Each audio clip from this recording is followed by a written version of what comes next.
I'm going to set the scene. It's a dark and stormy night, and you, after an incredible week of eating clean, you've been eating single whole food ingredient meals, you've even prepped a couple things to go into the office with you, you've been to the gym, you've got your steps in, you're feeling good, until all of a sudden you realise you've done half a pack of biscuits and you don't know why. You feel guilty, you start to sabotage yourself, and then the rest of your week goes off the rails and you never make progress to where you want to get to.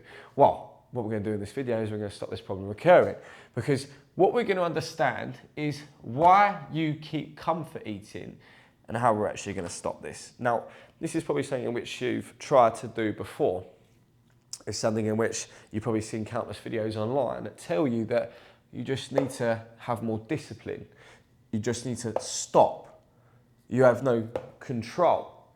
And this never works. And the reason why just needing more discipline, just needing more control never works is because you don't understand the cycle that is subconsciously manifesting behind all of those actions. And it's only when you become aware of this cycle in which you can break it and start to rewire the way in which you psychologically work. So how does this cycle manifest itself? So we start off with a cue. And the cycle runs this way for every form of self-sabotage or subconscious action in which we do, but we're just going to use as an example of comfort eating. So we have a cue, and that cue is the emotional trigger. So that emotional trigger will be stress. You've had a stressful day in the office, you've had an argument with your partner, you've had a day which really hasn't gone to plan, and you're stressed about it, you've got things that are going on, and you're in a high state of stress. You've also got boredom. So you could just be sat there and you're not doing anything. You've got nowhere to be, nowhere to go, no one to entertain. You feel bored. That then becomes your emotional trigger. These two are the most common ones. If I'm honest, boredom is pretty much at the top of the charts for everyone. Or it could be loneliness, or it could be anxiety. So you could be feeling lonely and then crave some comfort, right? Because all we're looking to do is provide comfort for those things. Or it could be anxiety. You could be feeling anxious and you want something to be more familiar to you. Therefore, again, provide you with the comfort in which that brings. So once you have this emotional trigger, you will then have a subconscious behavior through a routine which will occur. Now, I don't want you to think of routine as like, I wake up in the morning and this is my daily, nothing like that. It's the subconscious behavior in which manifests after this emotional trigger. So you're stressed, and it then turns into having a takeaway, snacking, possibly binge eating. And the reason why this is so influential is because this is totally subconscious. So you operate in two states. You can either be conscious or subconscious. Now, what you don't know is that your subconscious state is how you're operating 95% of the time. You're not thinking about it. You're not aware that you're doing something. And things like discipline, just stopping, having no control, they require consciousness. They require you to be aware of what you're doing. But the problem is, this is subconscious. And it's only afterwards that this event is happening that you've done the action. And then you've led into the next step, right? Because the reason why you do this subconscious behavior is for the reward. And the reward is the emotional need that needs to be met. It's temporary emotional relief from this emotion which you've had, which you derive from comfort. Okay. So this is the typical three-step process. You feel bored, your subconscious behavior is to snack, and that temporarily gives you relief from the boredom, but this is where the cycle takes one step further. This then leads to you feeling shameful and having lower self-worth, because these emotional states are very dominant when it comes to poor emotional regulation.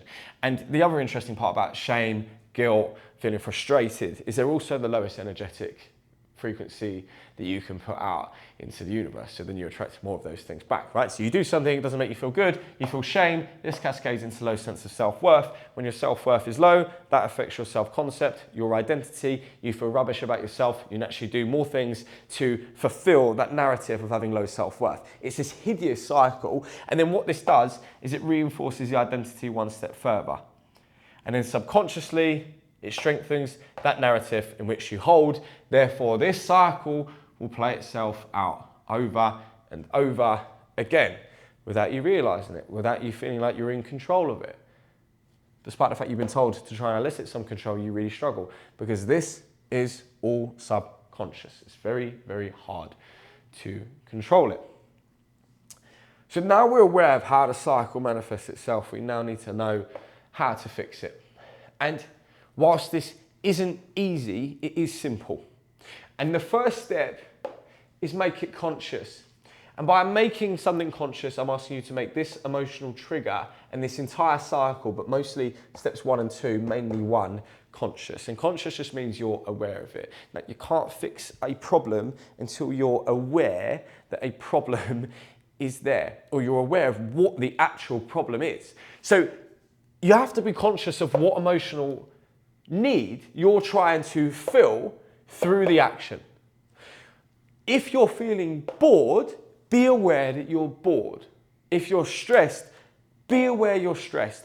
And to make yourself a practical thing in which you can do is label the emotion in which you're feeling. If you are stressed, say you feel stressed. If you're bored, say that you feel bored. Because when you say, I'm stressed, you're like, oh, nice to meet you, stressed, I'm Josh. You are the expression of that emotion. When you feel stressed, you have the opportunity to act on it.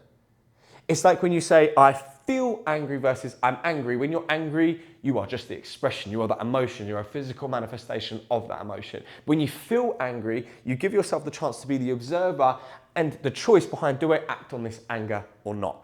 Okay, so you have to make it conscious of this which you're trying to fix, the emotion in which you're feeling. And then what we do, once you are aware of this cycle, is acknowledge the actual need that it is that you're trying to fill through this right here.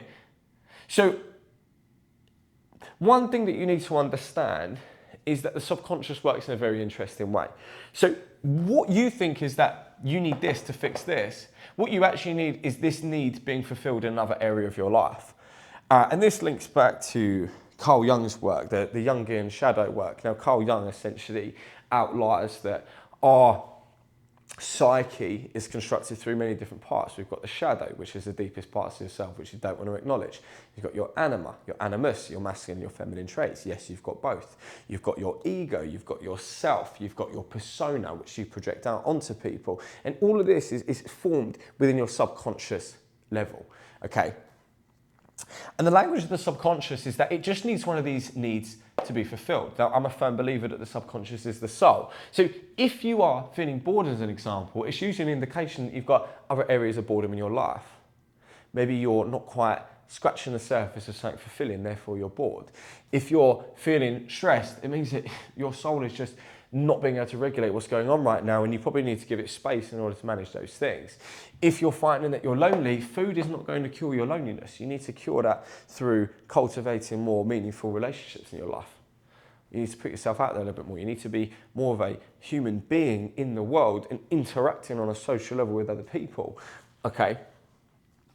And until you understand that you need to fulfill this in another means, it's impossible to break this cycle because your brain will never get the reward. Now, you can't just ignore this, right? Because this emotion needs to be met. You need to meet this. The interesting part about these emotions right here is boredom, right? Because we are not used to experiencing boredom anymore. One thing that you'll find, and in particular about all of these emotions, is you're meeting them through temporary relief all the time. So stress, people often like to deal with stress by having a drink or distracting themselves with something. And it never actually fixes the issue in the first place. Boredom, people can't be bored anymore because we're stimulated all the time. Like if you're bored, you just need to go like this. Fixed. You don't need to go out and satisfy that urge by doing something meaningful. Loneliness, again, you can go on social media, and you can talk to an internet friend online, but that's not really hitting the spot of that loneliness which you're looking to kind of curb, right? So these emotions are just emotions that your soul is needing fulfillment on. It's as simple as that. So what we then need to do is make our new cue, our new behavior in which we emit to be cohesive with actually doing real practical things which actually improve these areas with our life. Like I said, if you're bored, embark on a project. Do something meaningful. Stop doing quick release, highly dopaminergic activities, because that's never going to satisfy your boredom. It's going to make it worse because they're not actually fulfilling, right? And another way to do that, which I like to make my clients do, is just adjust the environment. So when you're trying to remove an old subconscious behavior, we need to make the new one in line with the environment we're in. We need to make it easier to do the thing in which we want to do and harder to do the thing in which we don't. So I had a client, right, and we were having a conversation the other day. He's like, I can't stop when I feel bored ordering a takeaway. I'm like, how do you order a takeaway? He's like, Uber Eats. I'm like, have you got the Uber Eats app on your phone? He's like, yeah. I'm like, why don't you delete it? He's like, yeah. I'm like, yeah. Because then what you have to do to order the takeaway is something that would have taken you 45 seconds, is you simply have to download the app. That takes time. You have to log in. You have to put your card details back. This process, right, becomes what was a minute before, turns into 10 minutes. And during that space of 10 minutes, you give it more room for yourself to become aware and conscious of what you're doing, okay? And the more in which you can curate your environment, if you tend to find that you snack, stop having snacks in the house. Like if there's going to be snacks all around where you live and this emotion comes up, your brain goes, because one thing you've got to realize about your brain is it's the most incredible problem solver on the planet, right? It will always meet your needs in some way or another. Like that's what your brain is designed to do. It's designed to seek and solve. So where was I?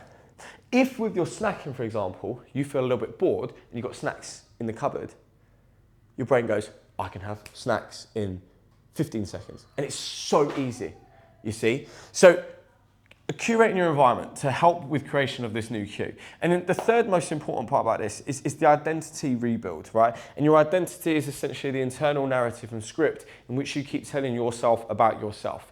Now, everything in which you do drives from that identity. So the subconscious actions, the way in which you think, all comes from the belief system in which you hold, because that's what you think about yourself. And your brain, nervous system, your energetic exchange is all tied to being in line with that identity. Your nervous system will literally stop you growing to be in line with the identity in which you hold. That's why some habits feel easy, they're unconscious, you don't think about them. Some are so hard because they're not in line with your identity. People that have the identity of eating clean and not snacking, this doesn't even enter their consciousness because they don't align with it.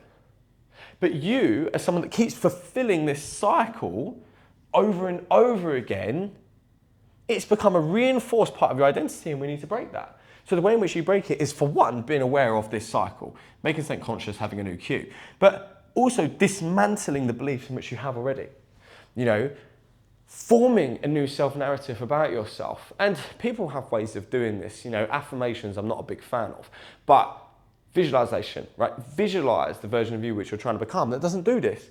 Because in your subconscious doesn't know the difference between what you're imagining versus actually what you're experiencing. So then what you then allow your subconscious to do is to take in that narrative in which you're feeding it through the visualization. Another tool which I like is a future self narrative. So write a day in the life, a morning in the life, or the event of you trying to navigate this, the comfort eating, as the version of you in which you're trying to be. So let's say you want to stop this cycle, write in deep emotional language how it feels to not have this in your life. So when I feel bored, I understand that this is me needing to express my needs in a different outlet. I do this, I paint, I create something, I work on a meaningful project that drives something creative and beautiful into the world. Like when you write this future self narrative, it has to be emotional. If it's not emotional, your subconscious doesn't take it in because emotion is the language of the subconscious brain. So you have to understand that this, your identity, is the foundation of everything. And until your identity changes, nothing will change because you'll be constantly having to have more discipline, just trying to start having control and forcing willpower all the time. But this does come as a byproduct of 1 and 2. We just have to be really mindful of the identity in of itself and going, have I changed? Is this, that's how you do it. Okay, so that's how you stop comfort eating. Now, if you want to work one-to-one with me, I will walk you through breaking this psychological cycle, help you rewire your subconscious beliefs, rewire the way in which your brain works to get you to your dream body. That's what I do.